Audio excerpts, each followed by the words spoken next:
name Prem Shanker. I support technology purchase at Southwest. And we nearshored a pretty large engagement, our entire application maintenance to Mexico. My background, I was actually a supplier for Southwest Airlines and on the Honeywell side and United Technologies. 3 years ago, I got the benefit of actually getting on with Southwest Airlines. And so kind of interesting, and I guess Kirk planned this out, but we're going to talk a little bit about Southwest and how we were a startup. I'll get the hang of it. So where are we today? So we went through a lot of rebranding effort. You see the little heart, right? Without a heart, it is just a machine. The interiors are new. The paint is new. We now have 714 aircraft. From the couple hundred employees, we're now 50,000 strong, of which 80% is actually unionized labor. So we outsource a lot.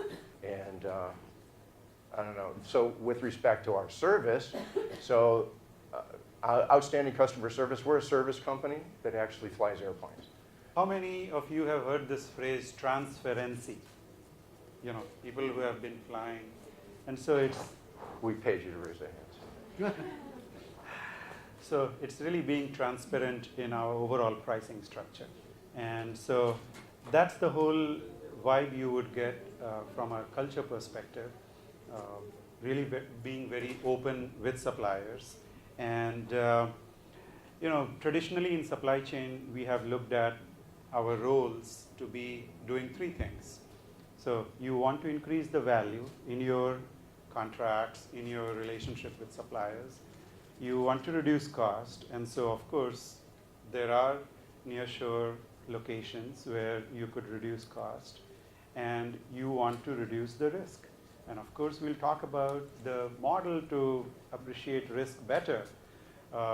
At the same time, from a risk perspective, there are certain risks which come up when you are not working with nearshore organizations and you are working with, let's say, a 12-hour time zone difference or very, very far locations. So those are three things. What we also at Southwest look at is the fourth lens on working with suppliers, which is the cultural fit. And you know, we just don't look at meeting with the top people in the organization. When we started looking at application maintenance, nearshoring, we met with the middle-level folks and the folks who actually do the work in various geographies. Very happy to mention one of the suppliers who has an exhibition here, who is attending here. We partnered with them.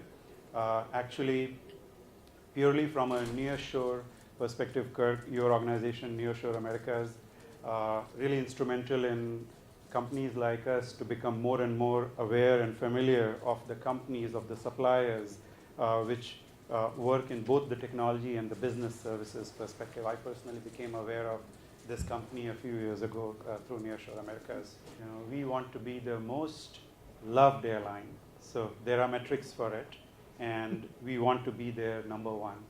We want to be most flown airline, so purely from domestic passenger perspective, we are the largest domestic airline, and we want to be the most profitable airline because that helps us invest in future. And so yes, keep rolling. In terms of the business continuity, I guess when you look at from a nearshore perspective, and we do work in various geographies, and we work in the traditional offshore economies, including India, and not just for technology, but even for our indirects, directs both, and of course the major component being fuel, a big component being parts.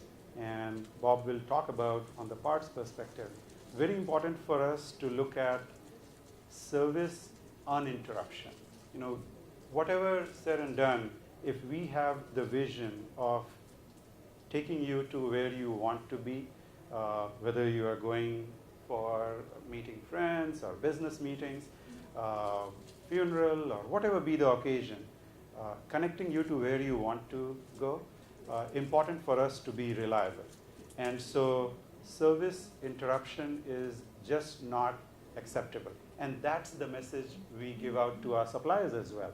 And so our suppliers are aware of, irrespective of resource issues, irrespective of connectivity issues, our SLAs, and more than SLAs, our trust with suppliers is about service, not having any service interruption. In terms of, if you look at, earlier there was a discussion about cloud, and I just wanted to quickly touch upon it. You know, I support many divisions within Southwest, and when supporting one of our divisions, when the question came up of whether we should go to the cloud or we should have in-house overall environment, I was very happy our customers, my customers, embraced cloud. And so not just the startups, even companies, suppliers here, nearshore suppliers with a lot of their infrastructure and service offerings in cloud. I want to pass on the message that enterprise customers like ourselves have embraced cloud, and the primary driver has been agility. You know, in terms of the business processes changing, in terms of the new requirements from the market, in terms of being able to include a new country, a new destination, a new airport location very quickly, cloud has really been a big blessing. So what's the whole idea about the maturity model, and how does it help you appreciate where you are from a risk maturity perspective and where you want to be, especially from a nearshore or a supplier-customer relationship perspective. So it's very important to first know where you are on the overall supplier risk management maturity. And you know, if I, and it depends, various, within an organization, within Southwest, different organizations are at different maturity level. So from a technology perspective, let's say I may be a maturity level 2. From a parts supply chain perspective, they may be at maturity level number 3. And it's important to first appreciate where you are. And when you see the people, process, technology aspect, within the process framework, you would see the last point talking about risks. So initially, when it is ad hoc, why would you even need to know about what's the risk? You don't need to, because your demands are ad hoc. You just are a processing organization. And so when you receive a request, you process based on the supplier capabilities at that time, the countries where skills are available at that time. So it's a very reactive phase to be in. I mean, it's written here in the corner, but this was based off a Carnegie Mellon maturity model. It does look at people, processes, and technology, and I think it's really important to actually separate those pieces. Clearly, with respect to the teamwork within the team, but also, you know, do you have the hardware that can support whatever model and where you want to be? Do you have the people? And the hardest part is getting the process down. We did talk, or heard talks about getting the right people and so forth. Again, you can train them for pretty much everything, but getting to work together, getting the communications to happen, that's what's important. And in order to get, I'll tell you what, my favorite suppliers are the ones I don't have to talk to. It's the ones that actually that are on my radar all the time, that just consistently disappoint. I would much rather have this where I send you a forecast, you send me the parts on time, we don't ever talk. You come in for a business review, we go out for drinks. This bus is our supply chain bus, and we're working our way up the road. So we've done some gap analysis, found a lot of places where we are totally exposed. Actually, so from a pilot training standpoint, we have all our flight simulators in one building. And because we fly 715 737s more than anybody else in the world, if we lost our training facility, our pilots have recurrent training requirements. And so if that went down, we're done. And you know, if you know Texas, there's a lot of tornadoes that come ripping through there on a regular basis. So we're actually building a hardened facility It's going to handle a F3 tornado. We built duplicate control centers. So when flights get changed and all that, and the actual routing of the aircraft, amazing building, we built 2 of them because we need to make sure that if something happens, because something will happen, we need to make sure that we're prepared for that. It costs money, a lot of effort, but it's the right thing to do, and because, frankly, our customers require it. So you must have engaged with many customers where, so every industry is different. You have, let's say, a retailer environment where there may be, say, 5,000 products being sold. And so if one product does not come on the shelf, the store will still open and you have full ability to buy 4,999 products. Now, airline industry is different.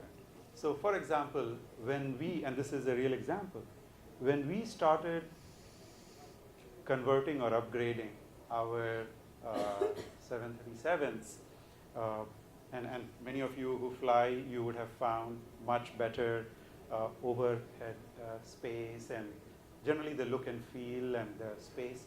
So when we started converting, a small risk came out of nowhere, and that was we would get delayed, not because the thousands of parts did not arrive on time, they all arrived on time, but the toilet seat rim, which we were upgrading, that could get delayed. And so, among thousands of things, a very small, maybe insignificant, but significant when you are sitting on it, that if it gets delayed, we can't call our aircraft to be fully upgraded, and so we can't roll it out.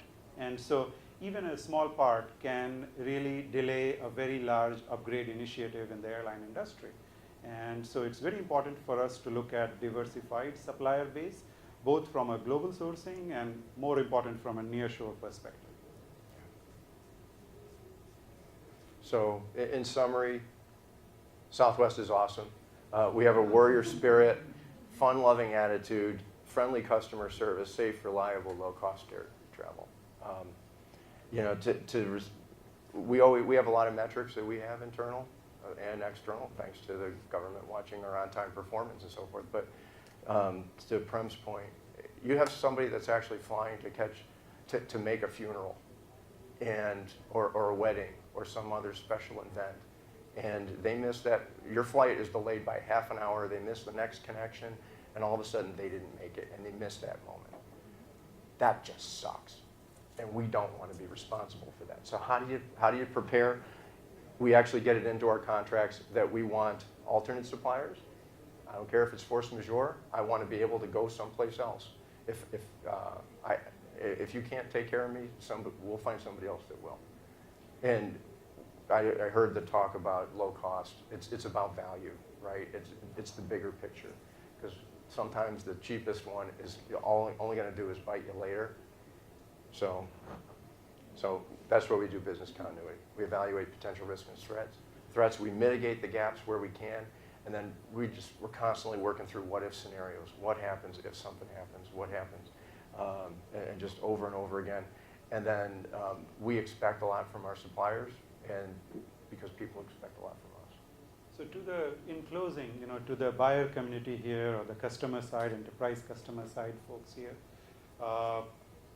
we will be available to share how we manage our risk throughout this conference, the rest of the conference. And to the supplier community, I would say it's really important for an enterprise like us to be understood before you reach out with your sales pitch, because there's a good chance if the cultural appreciation is not there, we would be talking in 2 different languages. And so that's the advantage of coming to a conference like Nearshore Americas or Nexus, that you do get to meet enterprise customers and better appreciate the culture.